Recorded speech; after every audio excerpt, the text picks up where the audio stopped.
Saya Deddy Kobusye, dan di video ini saya ingin memberikan sedikit informasi perihal tentang podcast yang terjadi antara saya dengan Ibu Siti Fadilah.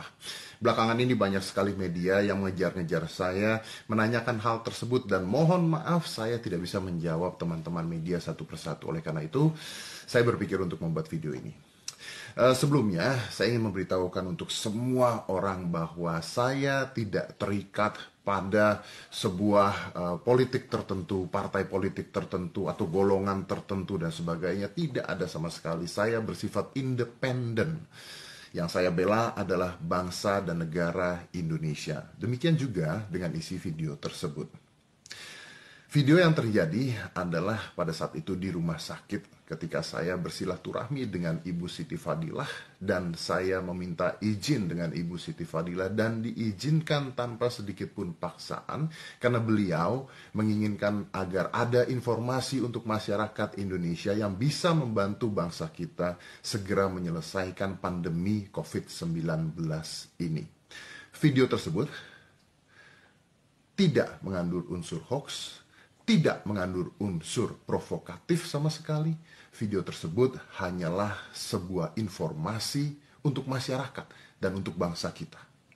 Untuk segera menghabiskan pandemi COVID-19. Mudah-mudahan. Di beberapa media yang tersebar, banyak sekali berita-berita yang tidak benar yang mengatakan saya menyamar masuk menggunakan masker. Saya pun ketawa ketika dibilang saya menggunakan masker. Itu menyamar karena ya itulah media, tapi ya sudahlah, tidak apa-apa. Yang saya harapkan adalah seperti ini. Yang bisa saya lakukan sebagai warga negara Indonesia adalah memihak negara kita sendiri, negara saya sendiri.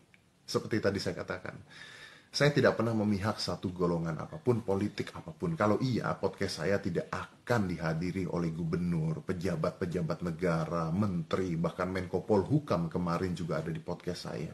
Kenapa mereka bersedia? Karena mereka tahu bahwa informasi yang disampaikan adalah informasi yang penting untuk bangsa dan negara kita sendiri. Apalagi di dalam keadaan Indonesia sedang mengalami pandemi COVID-19. Jadi saya minta tolong. Sudahlah, kasihan Ibu Siti Fadilah. Beliau berusia 70 tahun lebih. Di luar benar atau tidaknya beliau adalah seorang koruptor, itu bukan urusan saya dan saya tidak tahu.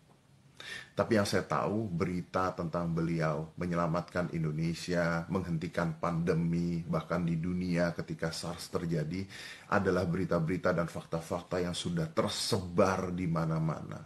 Informasi yang beliau miliki di dalam otaknya adalah informasi yang berguna untuk pemerintah kita, berguna untuk bangsa kita, berguna untuk masyarakat kita yang harus disampaikan.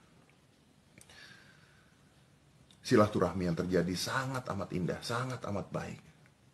Izin dari beliau juga untuk memberitahukan masyarakat sangat amat baik. Yuk kita sama-sama membangun bangsa kita.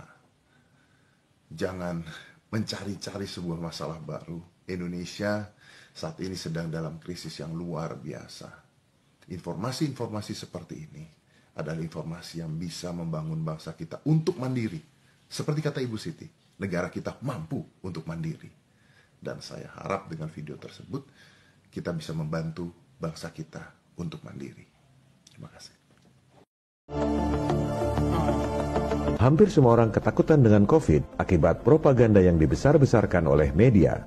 Tiap hari, semua media mengutip jumlah korban terinfeksi dan kematian akibat COVID. Seharusnya, media-media juga melakukan investigasi dan komparasi sendiri untuk memberi informasi yang lebih mencerahkan bagi publik. Mari kita gunakan data-data yang dipublikasikan oleh organisasi-organisasi elit. Kita gunakan data mereka untuk memukul mereka sendiri. Dalam seni bela diri, ini disebut jurus pinjam tenaga lawan. Kita gunakan data-data jumlah kematian tahun lalu dari PBB, Worldometer, The Lancet Infectious Diseases, dan WHO. Jumlah kematian orang sedunia tahun lalu, proporsi 131 hari dari 1 Januari sampai dengan 10 Mei, hampir 21 juta orang yang mati. Jumlah kematian akibat kanker tahun lalu pada periode yang sama 3 juta orang. Kematian akibat HIV atau AIDS 616.000 orang. Akibat diare 586.000 orang. Akibat TBC, 530.000 orang. Akibat malaria, 359.000 orang. Akibat COVID-19 disebut 280.000 orang.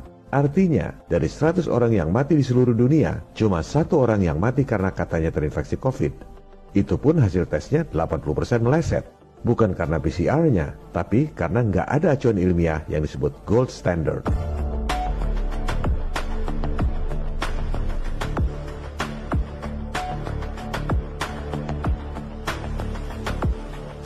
Itu perbandingan jumlah kematian di dunia. Bagaimana dengan Indonesia?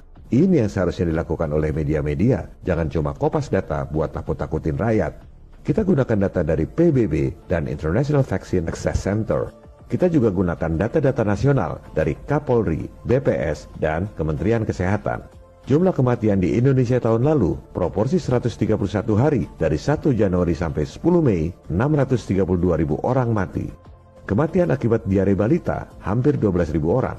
Akibat kecelakaan lalu lintas 8.400 orang. Akibat HIV atau AIDS 1.600 orang. Berapa jumlah kematian yang katanya karena COVID? 959 orang.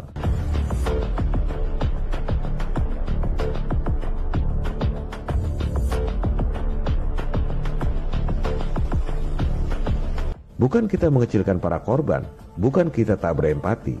Tapi, kita harus lihat dalam konteks secara keseluruhan. Banyak yang nanya, di rumah sakit kenapa banyak yang mati? Loh, kok cuma nanya yang 0,2%? Kenapa nggak nanya yang 99,8% matinya karena apa? Jumlah orang yang mati karena kecelakaan lalu lintas hampir 9 kali lipat dari yang mati karena COVID.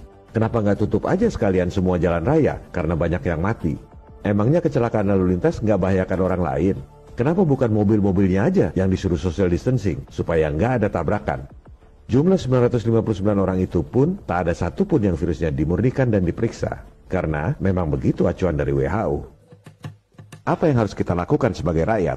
Pertama, yakinkan diri Anda sendiri. COVID-19 tak seseram propagandanya. Sakit pernapasan yang mematikan itu nyata, tapi belum tentu karena COVID. Ada 4.824 orang mati tiap hari di Indonesia, tapi tidak dibesar-besarkan oleh media. Dari 500 orang yang mati di Indonesia, hanya 1 orang yang katanya karena COVID. Itu pun berdasarkan alat tes yang kambing dan pepaya pun terinfeksi COVID. Dasar ilmiah keberadaan COVID adalah 75% urutan genetiknya sama dengan SARS. Padahal ikan zebra DNA-nya 80% sama dengan manusia. Kita digiring oleh propaganda ketakutan, lockdown, jebakan Nekolim. Hong Kong tidak lockdown, jumlah kematian cuma 4 orang, cukup social distancing. Solusi konkret untuk menurunkan jumlah korban COVID adalah alat tes yang akurat. Caranya, murnikan dulu virusnya, baru kemudian dipetakan. Dari 160.000 dokter di Indonesia, sebenarnya cukup dikerjakan oleh 10 orang saja. Yang penting action, tak perlu debat publik. Ketiga, sebarkan informasi. Share lewat WA, tele, medsos, dan lain-lain. Keempat, aksi people power. Tunjukkan kepada penguasa elit, termasuk penguasa YouTube yang jumlahnya sedikit itu, tak akan bisa melawan kita, rakyat yang jumlahnya banyak. Download video ini sekarang, re-upload di channel Anda atau channel lain sebelum di take down. Jadi, kalau video ini di take down, masih ada ribuan channel lainnya. Kalau saya mati, masih ada jutaan people power lainnya.